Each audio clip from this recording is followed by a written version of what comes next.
But when the fullness of time had come, God sent a Son, born of a woman, born under the law, in order to redeem those who were under the law, so that we might receive adoption as children. And because you are children, God has sent the Spirit of His Son into each one of our hearts, that can cry out, Abba, Father. So, you are no longer a slave, but now a child. And if a child, then also an heir through God. Galatians chapter 4, verses 4 to 7. Well, good morning, Faith family, and welcome to the first Sunday after Christmas. You will have noticed that this is a smaller service, and the reason behind that is I'm tired. And I'm sure you are too. I mean, maybe we didn't have as much to do this Christmas season in the ways of, parties and etc. But I mean, it's just 2020. It's just exhausting. And on this, our final Sunday of 2020, December 27th, I want to highlight the fact that we are in a time of fairly ancient Christian celebration that sometimes gets overlooked. We are, in fact, in the 12 days of Christmas, which is much more than just a, silly, somewhat annoying song about maids a milking and geese a laying and 5 golden rings. It's actually a celebration, a 12-day party instituted by the church. I mean, we have it definitely as far back as like the early medieval period. But it was designed because obviously there's not a lot going on agriculturally. It's kind of a slow time. But this is when the church really wanted to institute like a huge multiple day party, with the exception of tomorrow, Monday, the 28th. We'll come back to that in a second. So every day, 12 days of Christmas begins on Christmas Day and goes for 12 days. So it ends on January 6th, which is the Feast of the Epiphany. So we have today, the 27th, and January 3rd this year will be the 2 Sundays that fall in the 12 days of Christmas, and perhaps January 3rd we'll do that as our Epiphany Day. But I really wanted to offer up the 12 days of Christmas as an important corrective that I think many Protestants in North America, we don't tend to focus on the saints or these rituals and stuff like that. And I think this is an important one because we've kind of fallen victim to our culture's interpretation of Christmas, which basically says on December 25th, once the presents are opened, it's kind of all over. We'll add Boxing Day on there, which is just another day of buying stuff, which of course is very limited this year, and thanks be to God for that somewhat limitation. But the 12 days of Christmas introduces Christmas as the beginning of the party. We spend 4 weeks in Advent preparing, reflecting, and then on Christmas Day, a 12-day party is initiated.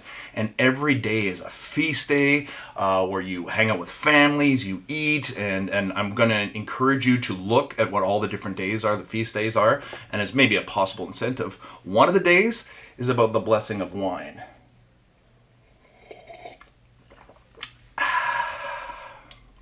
Just saying. And so on this December 27th is the feast of St. John the Evangelist, one of Jesus' closest friends, his disciples, and it's just an excuse to party. So it is December 27th, and as much as you are able to, eat, have some booze. This is, for my Mountsburg and Westover faith families, this is my official, theological, pastoral demand, if I can use that word, that you need to celebrate beyond just New Year's Eve for the next almost 2 weeks. Let's recapture what the Christians of these ancient days understood. One, that the faith is supposed to be fun, that it is part of the celebration. But two, it's also supposed to be very realistic. And this brings me to tomorrow, December 28th. And December 28th is the Feast of the Innocents. And what we do on that day is we reflect on the fact that when the Magi went to Herod, asking about the King of the Jews, and then snuck away, Herod instituted a brutal slaughtering of all the boys under the age of 2 in Bethlehem. And that loss, that death of the innocents, the evil of this genocidal tyrannical man is often lost in our sort of warm and fuzzy interpretations of Christmas. And what we need to do is recognize that from the beginning, the Christmas story has encapsulated all elements of life. There is real struggle, and if you watched the Christmas Eve service this year, that was trying to capture that this struggle we face in 2020 actually gets us a little bit closer to the experience of that first Christmas. But I love that within this 12-day festival that is literally there so that people can eat and drink and be merry, it also says takes an entire day to recognize that lament is part of the human experience and belongs within the celebration. I mean, that's not something we see too much in our culture. We see like this is good and this is bad, and we see lament sort of pushed to the side, whereas, when we look at the 12 days of Christmas, it's right smack dab in the middle of it. It is part of it. It is a feast of the innocents. It reminds us to take time to remember those that are suffering, to focus on reaching out to, dining with, if possible, those that we know are going through a tough time. It's an acknowledgement that if we're going through a tough time, that this is part of the human experience. It is not a sign of God's punishment. It is not a sign of God's indifference to us. This is a very important message. So this 12 days of Christmas, the silly song, whatever, I really do invite you to look and see what all the different days represent, the different saints, what it is that you're called to do. Remember, there's a blessing of wine in there. Just saying. And take the time to really celebrate and to really focus on what our brothers and sisters in the faith have recognized from the beginning, that Christmas isn't sort of the end of the holiday. December 25th isn't the end of the holiday. It's the beginning of the celebration. Advent calls us into reflection, and the 12 days of Christmas, December 25th to January 6th, tell us, now celebrate, now party, now eat and drink and be merry. Why? Because it's fun? Sure.